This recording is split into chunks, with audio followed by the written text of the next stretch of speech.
Well, I wish they were joking, but they're 100% serious. The calls for price controls are getting louder and louder. And when I first started like doing researching or learning about economics, one of the economists argue about the big macro stuff, but one of the very basic things that almost every economist agrees on is price controls will create shortages, because if something costs more money than the price ceiling, or it costs more money, it takes more money to produce, nobody wants to do stuff at a loss. That's why Venezuela has empty store shelves. The government caps the prices. I mean, the actual quote is, the cure for high prices are high prices, meaning if prices are super high, well, that entices people to fill that niche. You know, if a certain video game or a certain whiskey has a super high price, people see that, or some kind of apartment building or some area sees super high rents, and somebody sees that, oh my God, this entrepreneur is making so much money, making a killing. Well, I'm going to get into this business too. So when somebody's making a killing, making a great profit, other people want to do that. Other people want to get in on the action, and they would compete away the high prices. So the cure for high prices are high prices. But, this is so, I can't even believe real quote-unquote economists suggest this. Price controls to actually cap the price. It's an analogy I would make. It's like, let's say you just do a bunch of cocaine, and all of a sudden you're like really wired. And you know what? I'm going to fix this wire. I'm going to like shoot some heroin. I'm going to take some NyQuil. It's like, or you could just do less cocaine. You know what I mean? Like, you stimulated the economy so much. You flooded the market with so much cash. Of course, prices are going to go up. You gave families injected stimulus checks. You gave people so much spending power, and people have so much cash to spend. People are loaded. Well, of course, but we have a limited supply of things. It's not like the government printed a whole bunch of money, gave people a bunch of money, but then went into Walmart and created all these like goods and services. It's like, no, we still have the same exact amount of goods and services. So we increase the demand, well, the prices go up. Now, the crux of their argument is record profits. So they were saying like, aha, these are not real shortages. Or maybe it's a real shortage, but these shortages are impossible to fix. So we need to protect the consumer and cap the price. But the issue is these shortages are possible to fix. And the economy is opening back up. And the higher the prices, that means the entrepreneurs, that would actually, that gives them the fuel, the desire to actually fix the shortages. Now, if you cap the prices, there's actually less demand to fix these shortages.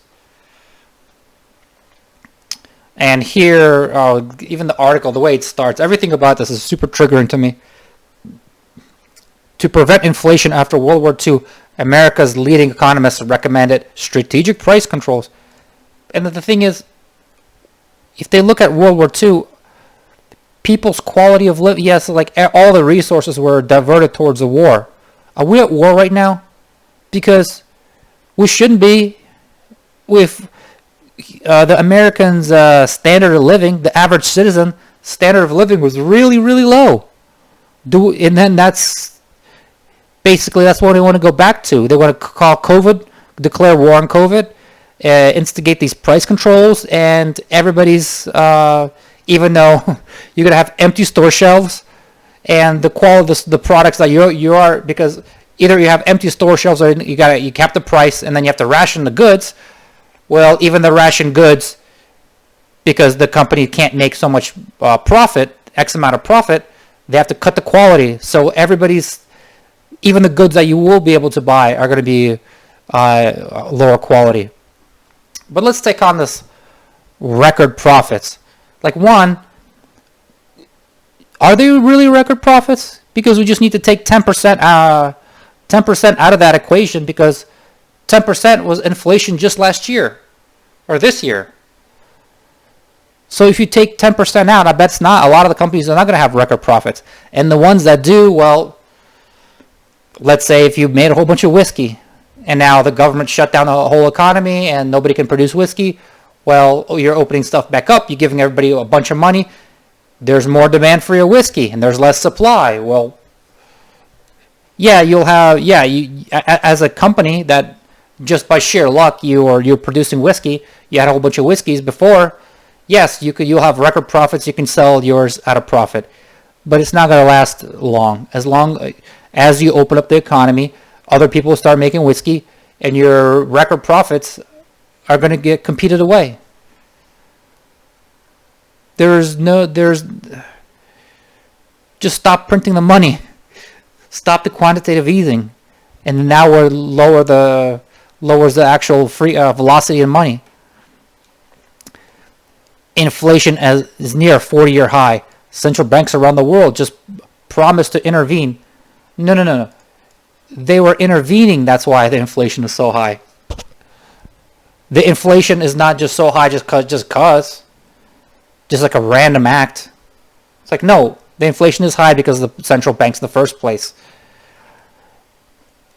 However, the problem with these stooges is that nothing's ever the central planner's fault.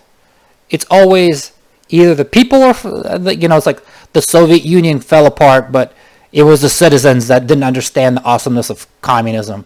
They ruined it. It's never the government or their system's fault. It's always the idiot people that couldn't handle it. But the experts are going to step in and fix this. It's never these experts that are in charge of the government or the central banks. However, a critical factor that's driving up prices remains largely overlooked: an explosion in profits. In 2001, U.S. non-financial profit margins have reached levels not seen since the aftermath of the Second World War. This is no coincidence. So you're basically back to, you call yourself a professor of economics, but then your explanation for high prices is basically like the communist Richard Wolff. It's greed, and it's the companies colluding together. There's no coincidence. The end of the war required a sudden restructuring of production, which created bottlenecks similar to the ones caused by the pandemic. Then and now, large corporations with market power have used supply problems as an opportunity to increase prices and swoop windfall profits. The Federal Reserve has taken a hawkish turn this month, but cutting monetary stimulus will not fix supply chains. Well, why the fuck supply chains are broken? Well, why won't we fix the real problem, the supply chains? Why are we trying to apply medicine that's not related to the problem, just trying to cure symptoms? They're going to make the symptoms worse in the end. What we need instead is a serious conversation about strategic price controls, just like after the war. I wonder what the hell are strategic price controls, like rubber and like cereal, or like, because you can't possibly put price controls where you're going to put a price control on every single rental unit.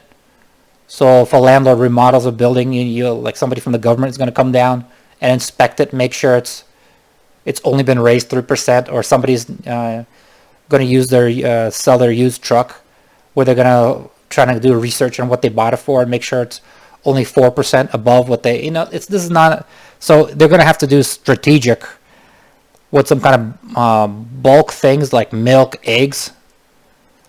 It's ridiculous. I mean, let alone, this paint was such a broad brush. There's no mention of, well, hey, there's a company that actually produces these eggs, and they used to make 30 cents per egg profit, and now they make 2. Well, obviously the price has to go up. Why is there's no mention of these manufacturers? Because I mean, some people, do you flood the country with hot currency? Of course, yeah, some people are going to have record profits. But there's no mention, absolutely no mention of companies that have their profit margins completely squeezed. their input costs have gone up a lot, and they're barely treading water, and they haven't raised prices yet, but they definitely will because this is unsustainable. I mean, where's their mention? Today, economists are divided into two camps. Talk about the transitory versus non-transitory. Team stagflation urges for fiscal restraint and a raise in interest rates. There's a third There's a third option. The government could target the specific prices that drive inflation instead of moving austerity, which risks a recession. Yeah, unfortunately, you would. I mean, if the economy is built on unsustainable low interest rates, I mean, you have to have pain. You have to have a recession to clear out the bad debt. Zombie companies need to default, and in the end, you're going to have another maybe business cycle of 10 years of nice, clean economy where all the economies are for the most part, all the companies are profitable and have a good debt to growth or a debt to income ratio. I mean, that's what you need. We have yes, of course, the recession is the medicine. We have far too many companies, just zombie companies that are just rolling over debt. They don't make that much money rolling over debt on cheap interest rates, and as soon as the interest rates go up, they're screwed. To use a metaphor, if your house is on fire, why would you not want to wait until the fire eventually dies out? Neither do you wish to destroy the house by flooding it. A skillful fighter extinguishes the fire where it burns to prevent contagion and save the house. History teaches us that such a targeted approach is also possible for price increases. Yeah, so a doctor there's such a demand for doctors, so a skillful government official is going to be like, hey, the heart surgeons are starting to gouge people. You can't be a heart surgeon anymore, or we're going to cap your pay increase. It's all this ridiculous. The White House Council of Economic Advisors suggests that the best historical analogy for today's inflation is the aftermath of the Second World War. Then and now was pent-up demand thanks to high household savings. During the war was a result of rising incomes and rationing. During COVID-19, stimulus checks and shutdowns. Well, at least somebody admits that the stimulus checks are causing inflation. But I'm willing to bet this quote-unquote economist would be for stimulus or UBI forever, which will cause further inflation, and then they would support these price controls. And then what else? When the goods, we have empty store shelves, and the companies don't make any profit producing these goods, well, then they're going to suggest what the government's going to make them. So we're going to have, I envision in this, you might as well have a command and control economy. You might as well become the Soviet Union. Because you have a free market that's working like a machine, any kind of intervention is going to produce bad side effects. So you need to intervene more and more and more until you just don't have that much free market left.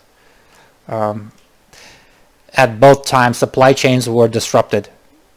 This is the White House advisor's interpretation of the parallel between two episodes goes.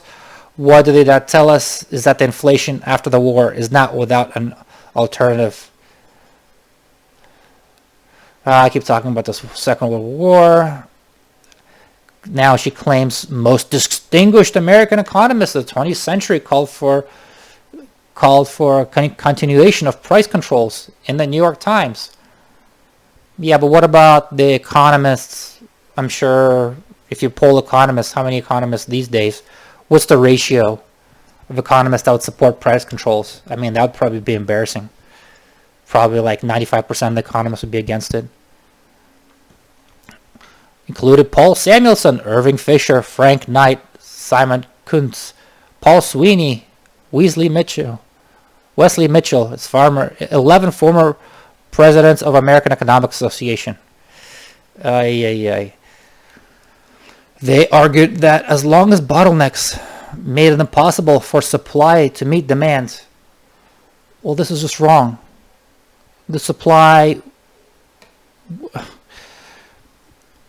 aren't these bottlenecks going to be solved sometime soon?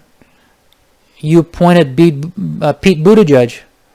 He's a fucking master. Isn't going to solve this right away? I mean, eventually, yes, the bottlenecks have to be resolved.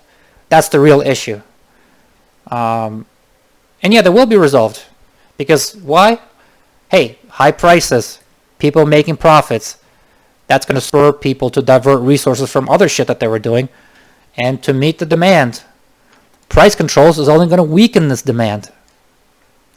Price controls for important goods should be...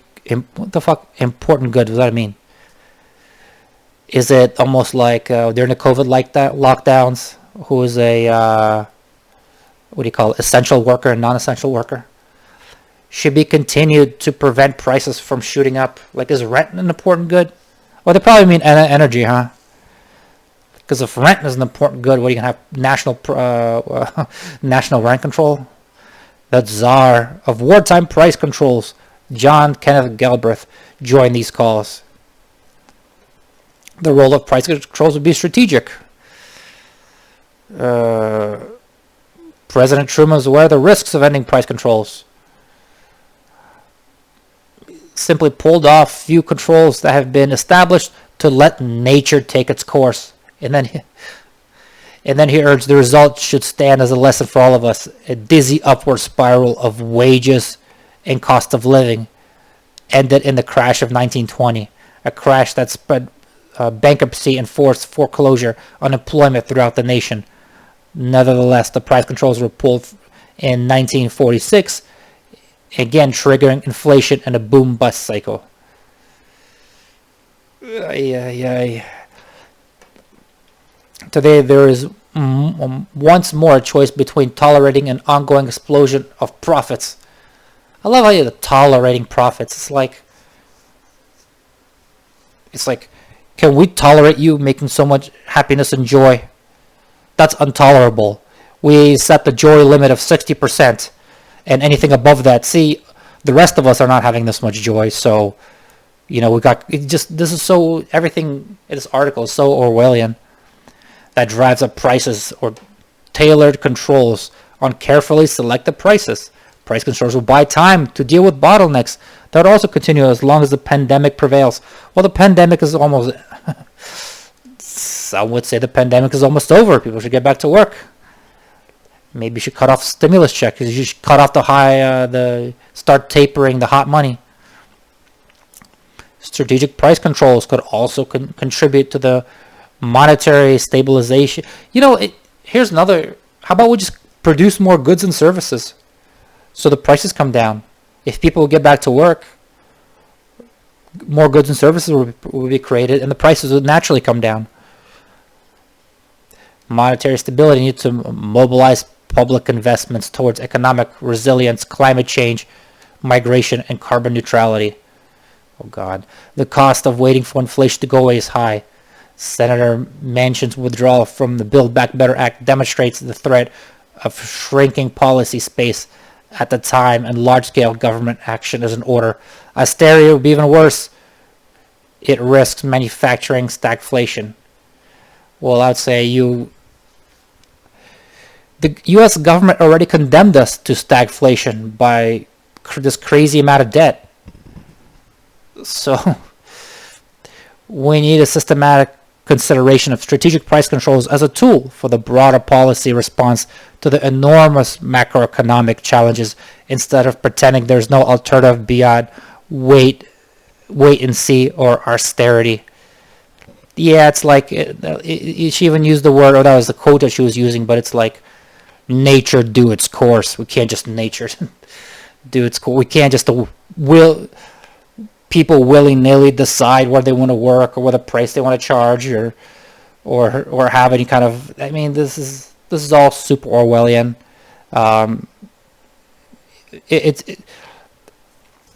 At first, they're using nuanced terms like strategic price controls or like pin or like a very precise scalpel. We're going to like tweak a little here and there.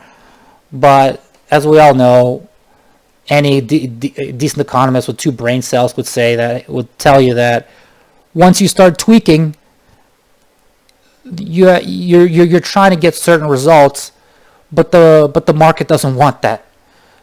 People don't want to lose money or like make less money, so they're gonna try to do other stuff. So then you're gonna have a shortage. Then you have to tweak it more and more and more.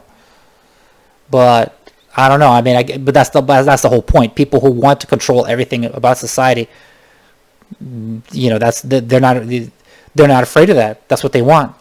They want their role to grow and grow.